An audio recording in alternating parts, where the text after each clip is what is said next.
In Sacca di Scardovali decisamente un disastro, siamo con Stoppa Angelo, milioni di danni o come riuscirete a venirne fuori?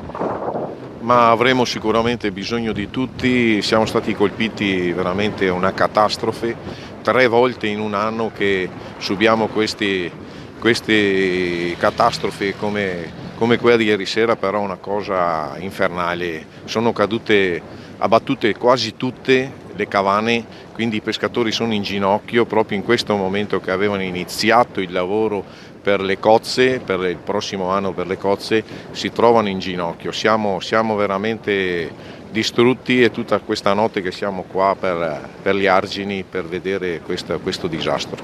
Ecco, l'abbiamo detto in una trasmissione in diretta, noi speriamo di non essere dimenticati come nel 66, perché si parlava solo di Firenze e di Venezia e del delta pochissimo. Secondo te i media potranno aiutare? Sì, penso che speriamo di avere un aiuto anche dalle nostre istituzioni, speriamo che da domani si mettano tutti un po' a lavorare, noi apriremo anche un conto proprio per la ricostruzione, per quello che è successo e speriamo in un aiuto da parte di tutti.